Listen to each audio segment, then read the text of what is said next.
Hello students. आज एक और क्वेश्चन हम डिस्कस करने जा रहे हैं। ये क्वेश्चन भी वैसा ही है जो मैंने पहले डिस्कस किया था, जिसमें हमें ये कहा गया था कि कंपनी है जिसको एक मशीन खरीदनी है और मशीन खरीदने के लिए उसके पास दो ऑप्शंस अवेलेबल हैं। पहला ऑल्टरनेटिव है कि वो या तो मशीन खुद परचेज कर ले और दूसरा ऑल्टरनेटिव है कि वो लीज पे ले ले वो मशीन, यानी कि रेंट पे ले ले। पिछले क्वेश्चन में हमने देखा था कि कंपनी के पास खुद के पास इतने सफिशिएंट फंड्स थे कि अगर कंपनी चाहती तो लोन लेने की ज़रूरत नहीं पड़ती, वो डायरेक्टली जाकर के एसेट परचेज कर सकती थी। बट यहाँ पे हम एक और चीज़ ऐड कर रहे हैं, यानी कि अब यहाँ पे आपको लोन लेना पड़ेगा, कंपनी के पास सफिशिएंट फंड नहीं होगा। क्वेश्चन को पढ़ते हैं, समझते हैं और उसके बाद उसको सॉल्व करते हैं। क्वेश्चन है, ABC Limited wants to acquire an asset costing rupees 2,50,000। 2.5 lakh रुपए की मशीन हम खरीदना चाहते हैं। It has two alternatives available. The first one is buying the asset by taking a loan of rupees 2,50,000, repayable in 5 equal installment of 50,000 each with interest at 14% per annum। इनका कहना है कि 2.5 लाख रुपए की एक मशीन मिलेगी जिसमें पहला ऑप्शन ये होगा कि हम 2.5 लाख रुपए का लोन ले लेंगे और 5 इक्वल इंस्टॉलमेंट 50,000 करके हम पे कर देंगे। भाई 50,000 की अगर हम पेमेंट करते हैं तो 50,000 इंटू 5 यानी कि 2,50,000 रुपीज़। प्रिंसिपल तो 2,50,000 पे हो जाएगा। साथ ही साथ हर साल आउटस्टैंडिंग अमाउंट पे 14% का हमको इंटरेस्ट भी देना पड़ेगा। ये भी क्वेश्चन ने कह रखा है, यानी कि जब हम इंस्टॉलमेंट पे करेंगे तो 50,000 with interest eight 14% per annum भी हम पे करेंगे।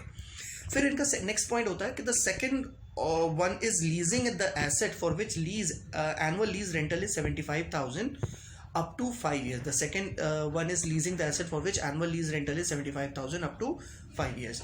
यानी कि अगर आप परचेज नहीं करोगे तो सेकंड ऑप्शन होगा कि आप उस एसेट को लीज पे ले लीजिए।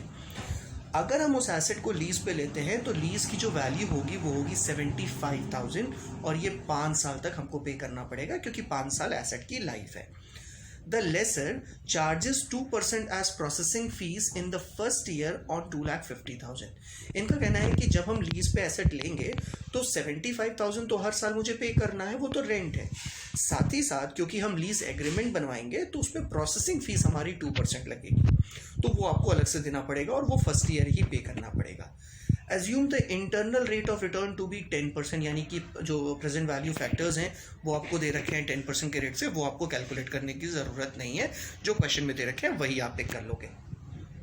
नेक्स्ट फिर ये बोलता है कि assume lease rental processing fees loan as well as interest are payable at the end of the year, यानी कि सब कुछ at the end of the year पे किए जाते हैं, बिगनिंग में कुछ नहीं पे किया जाता है। जब भी हम पे करेंगे eight the end of the year पे करेंगे।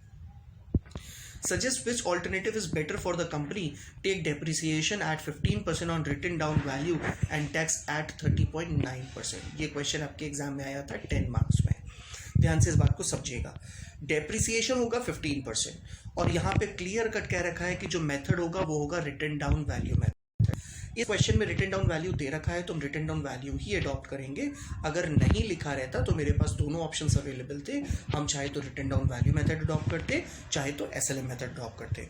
और अब मुझे नहीं लगता कि रिटन डाउन वैल्यू में भी आपको कोई प्रॉब्लम होगी, क्योंकि मैं ऑलरेडी इसको हम डिस्कस कर चुके हैं। स्टार्ट करते हैं सोल्यूशन को कि आखिर इसको कैसे सॉल्व किया जाएगा। सबसे पहले हम स्टार्ट करेंगे ऑल्टरनेटिव 1 से। ऑल्टरनेटिव 1 क्या कहता है कि अगर हम लीज पे लेंगे एसेट को तो क्या होगा। देखो 2,50,000 रुपीज़ की अमाउंट थी और जिसको हमको 2% की प्रोसेसिंग फीस देनी थी, तो 5,000 रुपीज़ की प्रोसेसिंग फीस हो गई। इसके अलावा 75,000 की 5 इंस्टॉलमेंट्स भी थी, तो बाकी की जो 5 इंस्टॉलमेंट है तो पहले साल 5,000 और 75,000 मुझे ये दो चीज़ें पे करनी पड़ गई और इसके बाद से 5,000 रुपीज़, आप देखो 5,000 75,000 ये दो चीज़ें पे करनी पड़ गई और उसके बाद से 75,000 की 5 इंस्टॉलमेंट्स। ये जो प्रेजेंट वैल्यू फैक्टर है ये हमारे क्वेश्चन में क्लियर कट दे रखे हैं, जो भी ये अमाउंट दे रखी है इसी को ही हम यूज़ करेंगे अपने प्रेजेंट वैल्यू फैक्टर्स में। ठीक है, ये पूरे मैंने 1 to 5 ईयर्स के उठा करके कॉपी कर लिए। अब मैंने अमाउंट को इनसे मल्टीप्लाई कर दिया, यानी कि हमने प्रेजेंट वैल्यू निकाली कि इन टोटालिटी अगर आज की डेट पे मुझे पे करना पड़े तो मैं टोटल कितना पे करूँगा। तो मैंने पाया क्या कि टोटल जो मुझे पे करना है वो करना है 2,88,795। इसमें मुझे टैक्स देना पड़ेगा 30.9% का, तो 89,237 रुपीज़ का हम टैक्स पे करेंगे। फाइनली जो हमारा अमाउंट होगा वो 199,558 होगा। इसको इंटरप्रेट करने की कोशिश करते हैं। देखो 2,88,000 का कंपनी का टोटल खर्चा होगा और खर्चा होने की वजह से कंपनी को 89,237 रुपीज़ की टैक्स की सेविंग होगी। तो नेट अगर मैं कहूँ तो कंपनी के जेब से जो पैसे खर्च होंगे वो होंगे 1,99,558 रुपीज़ अगर हम इसको लीज करते हैं। लेकिन दूसरी तरफ अगर हम इसी एसेट को बाय करते हैं तो क्या होगा, वो हम बात करते हैं ऑल्टरनेटिव 2 से। ध्यान से सुनिएगा, इसमें थोड़ी सी कैलकुलेशन है। देखो, अगर हमने आपसे कहा था कि 50,000 रुपीज़ की EMI रहेगी, तो 50,000 की EMI में हमको क्या करना होगा कि 2,50,000 की अमाउंट थी, पहले साल 2,50,000 रुपीज़ आउटस्टैंडिंग था, 50,000 पे कर दिया तो नेक्स्ट ईयर 2 लाख हो गया, फिर 1,50,000 हो गया, फिर 1 लाख हो गया और एट द एंड 50,000 हो गया। इसी तरीके से अब मुझे इंटरेस्ट भी पे करना है, तो पहले हम 2,50,000 का 14% के रेट से इंटरेस्ट पे करेंगे, तो ये हो जाएगा 35,000, 2 लाख का 14% और इसी तरीके से हर जो बैलेंस हमारा बचेगा उसका 14% हम इंटरेस्ट पे कर देंगे। जब एसेट मेरे पास हो जाएगी तो अब मैं 2.5 लाख रुपए के ऊपर डेप्रिसिएशन चार्ज करूंगा 15% के रेट से। तो जो भी 15% के रेट से डेप्रिसिएशन आएगा वो मैं चार्ज करता रहूँगा। 2,50,000 का डेप्रिसिएशन माइनस करने के बाद WDV आएगी, उस WDV का फिर से 15%, फिर उसको माइनस करने के बाद सेकेंड ईयर की WDV आएगी एंड सो ऑन। इस प्रोसीजर को हम 5 साल तक कैरी फॉरवर्ड करते रहेंगे। तो 5 साल की जो भी WDV आएगी वो हम यहाँ पे मेंशन कर देंगे। इसके बाद जो भी प्रेजेंट वैल्यू फैक्टर्स थे उन सबको मैंने लिखा और उसको मल्टीप्लाई कर दिया मैंने। तो मल्टीप्लाई करने के बाद जो मेरे पास टोटल अमाउंट आ गई वो ये आ गई। इस बात को थोड़ा समझने की कोशिश करिएगा।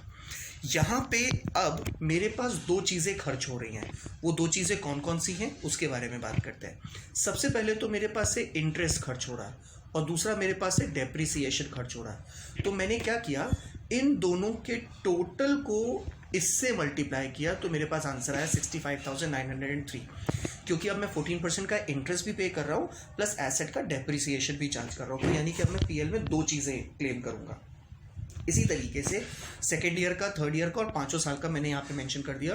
तो इन टोटालिटी PL अकाउंट के डेबिट साइड में मैं 1,93,275 रुपीज़ का खर्चा क्लेम कर रहा हूँ। इसमें फिर जो भी 30.9% का टैक्स आएगा वो मैं पे करूँगा और फाइनली जो हमारे पास अमाउंट आ रही है वो आ रही है 1,33,555।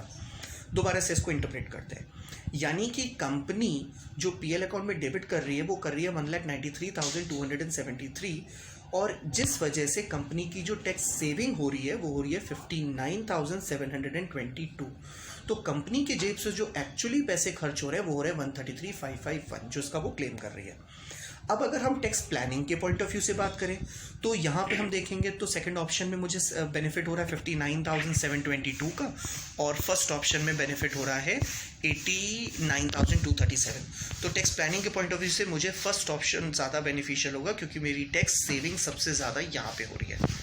सेम यही क्वेश्चन अगर फाइनेंशियल मैनेजमेंट में पूछ लिया जाए तब मैं देखूंगा कि मेरे जेब से कितना खर्च हो रहा है, तो जहाँ पे मेरा खर्चा कम होगा उसको हम क्लेम करेंगे।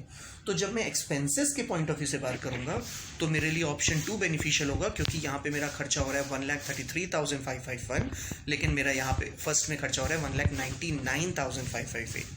लेकिन अगर मैं टैक्स के पॉइंट ऑफ व्यू से बात करूं तो यहाँ पे मेरी सेविंग हो रही है 89,000 समथिंग, यहाँ पे मेरी सेविंग हो रही है 59,000 समथिंग। ये सब्जेक्ट है टैक्स प्लानिंग का, तो हम टैक्स प्लानिंग के ही पॉइंट ऑफ व्यू से क्वेश्चन को सॉल्व करेंगे। तो इन दोनों ऑल्टरनेटिव को देखते हुए मुझे लगता है कि ऑप्शन 1 मेरे लिए ज़्यादा बेनिफिशियल होगा। आई होप कि ये सॉल्यूशन आपको समझ में आ गया होगा। इसके बाद भी अगर कोई डाउट हो तो आप बेहिचक कॉन्टैक्ट कर सकते हो। Thank you and have a nice day.